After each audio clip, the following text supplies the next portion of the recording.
అందరికి నమస్తేనుల్లా అందరు మంచిగా ఉన్నారా? నేనైతే జబర్దస్త్గా ఉన్నా.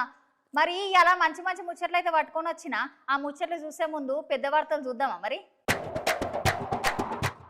ఇయాల్టితోటి ఎమ్మెల్సీ ఎలక్షన్లు ఖతం.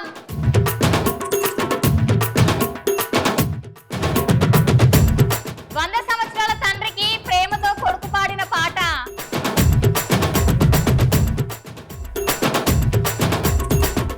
అమ్మవారి గల్లకు సూటు పెట్టిన దొంగ. ఐపీఎల్ తోటి పబ్బులకు కడక వర్షం.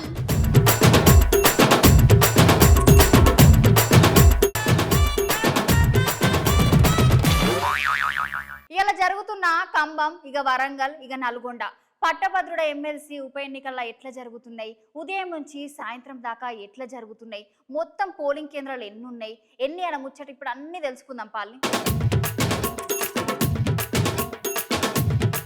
ఇవాళ పట్టుభద్రుల ఉప ఎన్నిక ప్రచారాలన్నిటిని ముగించుకొని ఖమ్మం, వరంగల్, నల్గొండ పట్టుభద్రుల ఉప ఎన్నిక రోజు తోటి ముగియనుంది. ఈ పట్టుభద్రుల ఉప ఎన్నికల భాగంగా ఈ రోజు ఉదయం 8 గంటల నుంచి సాయంత్రం 4 గంటల వరకు పోలింగ్ కొనసాగుతుంది. అయితే ఈ పోలింగ్ కేంద్రాల వల్ల పట్టుభద్రులే స్వయంగా వచ్చి ఓటు వేస్తారు. అట్లనే ఉప ఎన్నికల మొత్తం 65 పోలింగ్ కేంద్రాలు ఉన్నాయి. అయితే ఈ ఎన్నికల్లో ఎటువంటి అవాంతరాలు జరగకుండా ప్రశాంతంగా జరిగినందుకు అధికారులు మంచి మంచి చర్యలు చేపట్టారు. జరిగేటటువంటి ప్రతి పోలింగ్ స్టేషన్ వద్ద 5 పోలీస్ సిబ్బందిని పెట్టి ఆ పోలింగ్ కేంద్రాల చుట్టుపక్కల ప్రాంతాల 144 సెక్షన్స్ అమలు చేసిరు పోలీసులు. అయితే ఈ ఎన్నికల్లో భాగంగా మొత్తం పట్టుభద్రులు 4,63,839 ఇండ్ల పురుషులు 2,88,189 మంది, మహిళలు 1,75,645. ఈ పట్టుభద్రుల ఉప ఎన్నిక జరిగే జిల్లాలలో సెలవులు ప్రకటించింది. 52 మంది అభ్యర్థులు ఉన్నారు. ఇండ్ల భాగంగా కాంగ్రెస్ పార్టీ నుంచి తీన్మార్ మల్లన్న, టీఆర్ఎస్ పార్టీ నుంచి ఏనుగుల రాకేష్ రెడ్డి, బీజేపీ పార్టీ నుంచి గుజ్జుల ప్రేమేందర్ రెడ్డి పోటీ చేస్తున్నారు. వామ్మో, దొంగతనం చేసుడంటే దానికి చాలా ధైర్యం కావాలి. ఒక్కోసారి దొంగతనం చేసి దొరికినవనుకో వాళ్ళ ఈపు విమానం మూత మోగినట్టే పోయిగా. కానీ ఈ దొంగలు గట్ల కాదు. దొంగతనం అంటే గట్ల గిట్ల చేయలేదులా. నేను ఎప్పుడు కాదు కానీ మీరే చూడుండ్రి. దొంగతనాలు చేసినట్టే సినిమాలో చూపించినట్టు ఆ పుష్ప సినిమానో లేకపోతే ధూమ్ సినిమాలో రుతిక్ రోషన్ సార్ చేసినట్టు కాదు. ఇట్లాంటి దొంగతనాలని సినిమాలోనే చూసింటారు మీరు. ఇప్పుడు నిజ జీవితంలో కూడా వాటి దిమ్మ తిరిగేటట్టు ఒక 3 దొంగగాళ్ళు పక్క ప్లాన్ తోటి దొంగతనం చేసిండ్రు. అయితే ముంబై నుంచి వెళ్ళి నాగపూర్ పోతున్న ఒక పెద్ద భారీ ట్రక్ హైవే మీద పోతుంటే ఆ ట్రక్ వెనకమర్లో ఒక బండి మీద 3 దొంగగాళ్ళు ఫాలో అవ్వకుండా ఆ బండి మీద లీలవాడి ఆ ట్రక్ తాడును పట్టుకొని పైకి ఎక్కి ఆ ట్రక్ మీద ఉన్న ఒక మూటని కింద వాడేసిరు దొంగలు. అబ్బరకొండ దొంగలంటే దొంగలేపో. అయితే మళ్ళీ వాళ్ళు ట్రక్ మీదకి వెళ్ళి దిగాలే కదా, ఏం చేసిర్రు అంటే ఆ 2 దొంగలు మెల్లగా ట్రక్ తాడు పట్టుకొని కిందికి జారుకుంటా అమాతం ఆ బండి మీద అమాతం దుంకిర్రు. ఇంకా నయం, ఆ బండి తోలి దొంగ కొడుకు బండి కింద పడకుండా జాగ్రత్తనే తోలిండు. ఈ లంగగాలు ఆగి ఉన్న ట్రక్ లో దొంగతనం చేసుడు కాకుండా దొంగతనం ఎట్లా చేసిర్రు. ఒరే నాయనా, పానాల మీదకి తెచ్చుకునే దొంగతనాలు ఎందుకురా భయ్? జర మంచి పనులు చేసి సమాజంలో మంచి పేరు తెచ్చుకోర్రి. ఈ దొంగతనాలు మానేరా నాయనా అని అంటుర్రు ఇది చూసిన వాళ్ళు.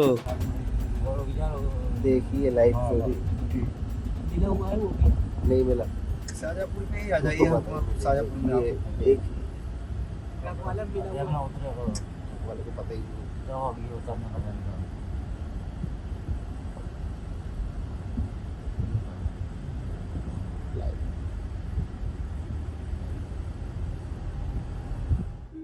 ఇక మన తెలంగాణ రాష్ట్ర మాజీ మంత్రి వర్యులు సూర్యాపేట శాసనసభ సభ్యులు జగదీష్ రెడ్డి సార్ ఉన్నారు కదా. ఇవాళ జరిగేటి వరంగల్, ఖమ్మం, నల్గొండ ఎన్నికల పోలింగ్ లో భాగంగా ఆయన ఓటు హక్కును వినియోగించుకున్నాడట. మరి ముచ్చటేందో తెలుసుకుందాం పాలి. మన కాడ వరంగల్ టు ఖమ్మం, నల్గొండ జిల్లాలో ఎమ్మెల్సీ పట్టుభద్రుల ఉప ఎన్నిక ఉన్నది కదా నుల్లా. ఇయ్యాలకి ఆఖరి అవుతుంది. అందుకనే పట్టుభద్రులు అందరూ ఎవరి పోలింగ్ బూత్లలో వాళ్ళు పోయి ఓట్లు వేయాలి. ఈ ఎమ్మెల్సీ ఉప ఎన్నికల భాగంగా సూర్యాపేట జూనియర్ కళాశాలలో 457వ బూత్ నంబర్ల సూర్యాపేట శాసనసభ్యులు మాజీ మంత్రి గుంటకట్ల జగదీష్ రెడ్డి మొట్టమొదటిసారిగా ఆయన ఓటును వేసి పట్టుభద్రులు అందరికీ ఆదర్శాన్నిచ్చి అందరూ ఓటు వేయాలని, అదే విధంగా టీఆర్ఎస్ పార్టీ బలపరిచిన వ్యక్తి ఏనుగుల రాకేష్ రెడ్డికి ఓటు వేసి గెలిపించాలని అన్నారు. శాసన మండలి పట్టుభద్రుల ఎన్నికల్లో ఇవాళ జరుగుతున్న వరంగల్ ఖమ్మం నల్గొండ నియోజకవర్గాల ఉప ఎన్నికల్లో ఓటు హక్కును వినియోగించుకోవడం జరిగింది. ప్రజాస్వామ్యంలో ఉన్న గొప్పతనం ఓటు హక్కే. ఓటును వినియోగించుకోవడం అనేది ప్రజాస్వామ్యానికి నిదర్శనం. కాబట్టి ప్రతి ఒక్కరు కూడా గ్రాడ్యుయేట్ మిత్రులై ఓటు నమోదు చేసుకున్న ప్రతి ఒక్కరు కూడా తప్పకుండా విధిగా ఈ పోలింగ్లో పాల్గొనాలి. మీరు దూర ప్రాంతాల్లో ఉన్నప్పటికీ కూడా వచ్చి ఓటు హక్కును వినియోగించుకోండి. మీ సమస్యల్ని శాసన మండలిలో ప్రతిబింబించగలిగిన, మిమ్మల్ని రిప్రజెంట్ చేయగలిగిన అభ్యర్థిని తప్పకుండా ఎన్నుకోండి. ఓటు హక్కుని వినియోగించుకోకపోవడం అంటే అది మనం నష్టం చేసుకున్న వాళ్ళ మొత్తం. కాబట్టి దయచేసి వరంగల్ ఖమ్మం నల్గొండ జిల్లాల పట్టభద్రులైన ఓటర్గా నమోదు చేసుకున్న మిత్రులందరికీ నా ప్రత్యేక విజ్ఞప్తి. ఇలా పట్టభద్రుల ఎమ్మెల్సీ ఎలక్షన్లు అయితే జోరుగా నడుస్తున్నాయి ఉల్లా. మరి ఈ ఎలక్షన్స్లల్లా కాంగ్రెస్ పార్టీ తరపు నుంచి మన తీన్మార్ మల్లన్న నిలబడ్డాడు కదా, మరి ఈ రోజు ఆయన తన ఓటును వినియోగించుకున్నాడట. మరి ఆ ముచ్చట ఏందో చూద్దామా. ఈ ఎమ్మెల్సీ పట్టుభద్రుల ఎన్నికలలో చేయి గుర్తు పార్టీ తరపున పోటీ చేస్తున్న ఎమ్మెల్సీ అభ్యర్థి తీన్మార్ మల్యానే అలియాస్ చింతపాడు నవీన్ తన సొంత మండలమైన తుర్కపల్లి జిల్లా పరిషత్ ఉన్నత పాఠశాలలో మల్లన్న తన పట్టుభద్రు ఓటు హక్కును వినియోగించుకున్నాడు. గట్లనే తీన్మార్ మల్లన్న సతీమణి మమత మల్లన్నతో పాటు వచ్చి తుర్కపల్లి జిల్లా పరిషత్ ఉన్నత పాఠశాలలో ఆమె ఓటు హక్కును వినియోగించుకుంది.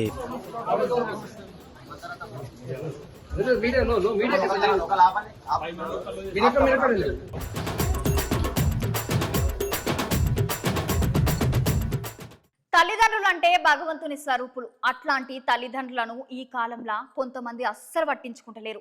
తల్లి మీద అరవడం అవసరం అనుకుంటే తండ్రిపై ఒక్కోసారి చేయి కూడా చేసుకున్న కొడుకులు చాలా మంది ఉన్నారు. కానీ ఈ కొడుకు తండ్రిల ప్రేమ అనుబంధం అట్లాంటిది కాదుల్లా. తన తండ్రి సంతోషం కోసం ఒక పాట కూడా వాడిండట. మరి నేను చెప్పింది నమ్మకపోతే మీరే వినుండ్రి. తల్లి ప్రేమ బయట కనిపిస్తుంది కానీ తండ్రి తన పిల్లలు బాగుండాలని బయట కష్టం చేసి ఆయన కష్టాన్ని తన భార్యకు పిల్లలకు తెలియనీయకుండా చిరునవ్వుతోటి ఇంటికి తిరిగి వస్తాడు. ప్రపంచంలోనే మన తల్లిదండ్రులకు మించిన దైవం లేదు. తల్లి మనల్ని కడుపులో 9 నెలలు మాత్రమే మోస్తుంది. కానీ తండ్రి కొడుకుని 30 ఏళ్ల దాకా లేదంటే తాను కాలం చేసేదాకా కొడుకుని కడుపులో పెట్టుకుని దాచుకుంటాడు. అట్లాంటిది ఒక కొడుకు తన తండ్రికి 100 సంవత్సరాల వయసున్న ఆ కొడుకు తన తండ్రిని చిన్నపిల్లాడి వాళ్ళే చూసుకుంటూ ఆ తండ్రి హాస్పిటల్లో బెడ్ పైన ఉన్నా కూడా ఆ తండ్రి ముఖంలో సంతోషం చూడాలి అనుకుని ఆ 75 సంవత్సరాల కొడుకు పాట పాడి తండ్రి ముఖంలో సంతోషాన్ని తెప్పించిండు. అక్కడ పక్కనే ఉన్న ఆ ముసలాయన మనవరాలు కోడలు ఈ దృశ్యాన్ని చూసి సంతోషపడి నిజంగా తండ్రి కొడుకులు అంటే ఈ విధంగా ఉండాలి, తండ్రి ముఖంలో సంతోషం కోసం కొడుకు ఏమైనా చేస్తాడని అనుకున్నారు. అయితే ఇప్పుడు ఈ 75 సంవత్సరాల కొడుకు 100 సంవత్సరాల తండ్రి ప్రేమను చూసి అందరు ఆశ్చర్యపోయి నేటి తరం పిల్లలందరికీ ఆదర్శం అవుతున్నారు. ఇప్పుడు ఈ తండ్రి కొడుకుల ప్రేమ సోషల్ మీడియాలో ఫుల్ వైరల్ అయ్యి మరొకసారి ప్రేమానురాగం ఆప్యాయతలను గుర్తు చేస్తుంది ఈ సంఘటన.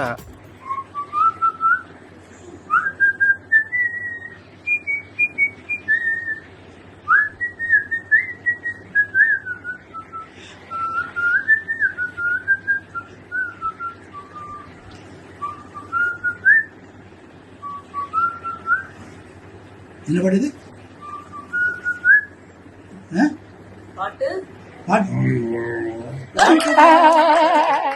சூப்பர் பாட்டு பாடுவாவா? பாட்டு பாடவா, பார்த்து பேசவா, பாடம் சொல்லவா, பறந்து செல்லவா, பால் நிலாவை போல வந்த பாவை அல்லவா, நான் பாதை தேடி ஓடி வந்த காளை அல்லவா, பாட்டு பாடவா, பார்த்து பேசవా. నీ పాడు. ఇగో తెలంగాణ రాష్ట్ర బీజేపీ అధికార ప్రతినిధి రాణి రుద్రమ్మదేవి మేడం ఉంది కదా, కాంగ్రెస్ వాళ్ళ మీద అయితే నిప్పులు జరిగిందుల్లా. రైతులందరికీ రైతు భరోసా లేదు, రైతు బీమా కూడా లేదు. కాంగ్రెస్ ప్రభుత్వం వచ్చి ఇన్ని నెలలైనా సుత నిమ్మకు నీరెత్తినట్టే ఉంది. రైతుల పట్ల వ్యవహరించే తీరుపై వారు సమాధానం చెప్పాలని మేడం అన్నదుల్లా.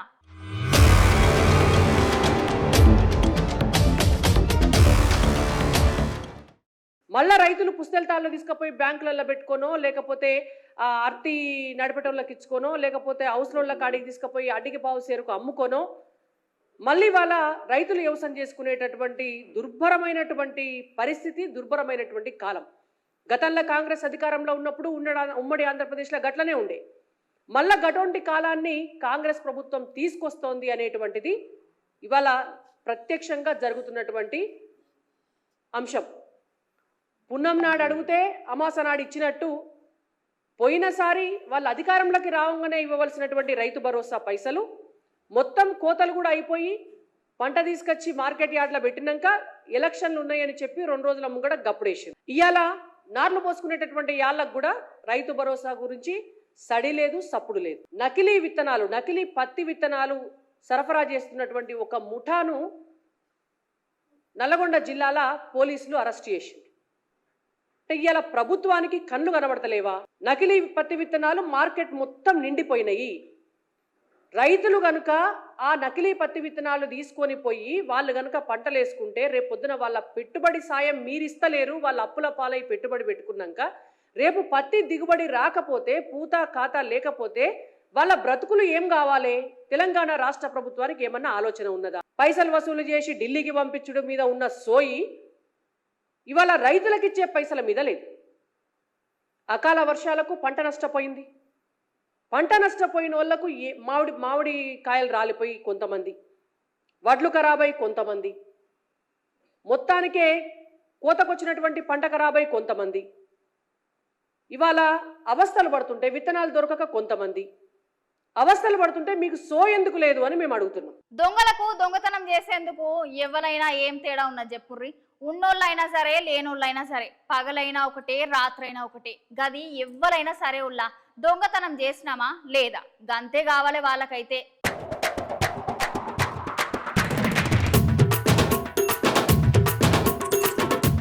ఓహో సిని చిత్రం సల్లగుండా ఈ దొంగలు గింతకి దిగబడరులా. ఓ దేవులేడు, మనిషిలేడు. పో దేవుని దగ్గర అయితే అది అడిగేటోళ్ళు ఎవరు ఉండరని పట్ట పగలే దేవుని ఉండి పైసలు ఎత్తుకపోతుంది ఈ దొంగ.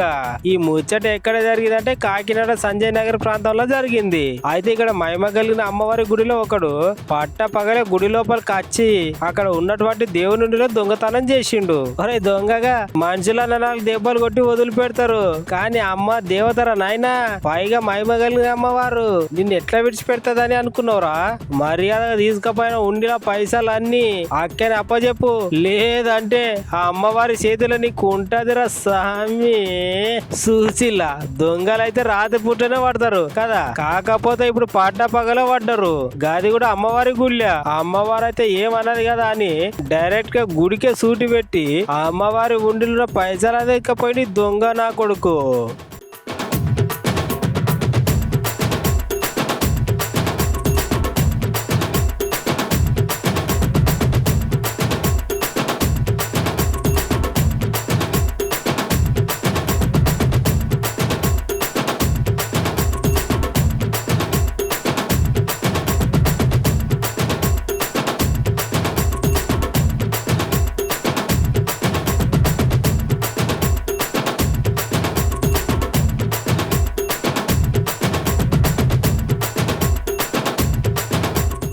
నిన్నటితోటి ఐపీఎల్ క్రికెట్ మ్యాచ్ పోటీలు అయిపోయినాయి కదా. ఇక జల్సరాయిలకు బెట్టింగ్లతోని బాగా పైసలు వచ్చినాయనే చెప్పుకోవాలి. గదే కాదులా ఈ ఐపీఎల్ క్రికెట్ మ్యాచ్ చేయబట్టి బార్లకు, పబ్బులకు, కేఫ్లకు ఫుల్గా కాసుల వర్షం కురిసిందనే చెప్పుకోవచ్చు. ఇక ముచ్చట ఏంటంటే ఈ ఐపీఎల్ క్రికెట్ మ్యాచ్ చేయబట్టి బార్లకు, పబ్బులకు, కేఫ్లకు ఫుల్గా కాసల వర్షం కురిచిందని చెప్పుకోవచ్చు. ఇక ముచ్చట ఏంటంటే నిన్న జరిగిన Sunrise Hyderabad Kolkata Knight Riders IPL match జరిగింది కదా. ఆ మ్యాచ్ లో కోల్కతా నైట్ రైడర్స్ అయితే గెలిచింది. నిన్నటితోటి ఈ ఐపీఎల్ క్రికెట్ మ్యాచ్ సీజన్ కథ ముగిసిపోయింది. ఈ క్రికెట్ మ్యాచ్ ముచ్చట్ల భాగంగానే నిన్న దేశం మొత్తంలో బార్లకు, పబ్బులకు, రెస్టారెంట్లకు, కేఫేలకు కానక వర్షం కురిసిందనే చెప్పాలి నుల్లా. ఎందుకంటే అది ఫైనల్ మ్యాచ్ కదా. చాలా మంది రెస్టారెంట్ల, బార్ల, కేఫ్లలో మ్యాచ్ గెలిచినందుకు, మ్యాచ్ ఓడిపోయినందుకు దాంట్లో కూర్చొని తాగుకుంటా కొందరు బాధతోటి ఇంకొంతమంది గెలిచినందుకు సంతోషంగా పార్టీలు చేసుకున్నారు. మామూలు వీకెండ్ తోటి పోలిస్తే నిన్న మాటక 30 నుంచి 50% ఈ రెస్టారెంట్లు, బార్లు ఎక్కువ బుక్ అయినాయంట. మళ్ళా ఇప్పుడు ఎన్నికలు, సమ్మర్ వెకేషన్ సీజన్ కావడంతో పబ్స్, బార్లు, రెస్టారెంట్ కు జనాలు అందరూ పోటెత్తిర్రు. అందరు ఈ ఐపీఎల్ సందర్భంగా మంచిగా చిల్ అవుతున్నారు మార్కెట్ వర్గాలు చెప్తున్నాయి.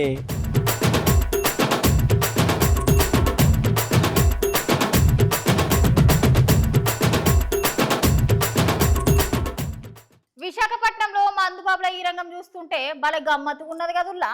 మందు దాగి నడి రోడ్డు మీద స్వైర విహారం చేసిర్రు. ఈ మందుబాబులు బాగా తాగేసి రోడ్డు మీదకి బుల్లెట్ వాహనం దోలుకుంటా ఈ రేషం వేసిండ్రు. మరి ఇక ముచ్చట ఏనో చూద్దామా?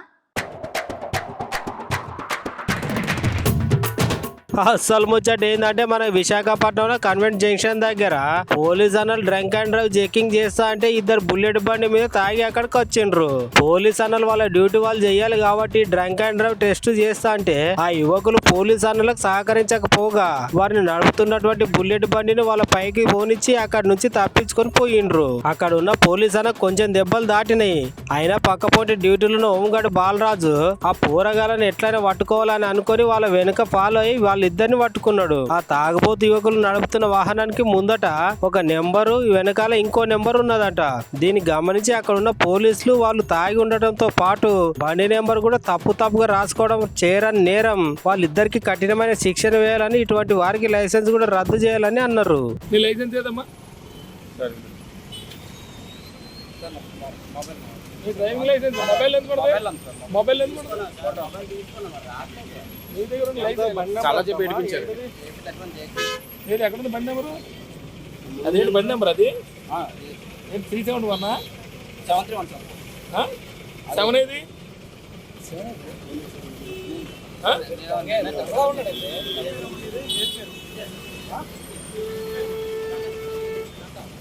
సార్ తప్పు నంబర్ తప్పు, ఫ్రంట్ ఒక నంబర్ ఉంది. మరి ఇలా అయితే మంచి మంచి ముచ్చట్లు అయితే చూసినాం కదా. మరి రేపు ఇంకా బొచ్చ ముచ్చట్లు పట్టుకుని అయితే వస్తాం మీ ముందుకు. మరి అంతవరకు ఉంటాం మళ్ళా.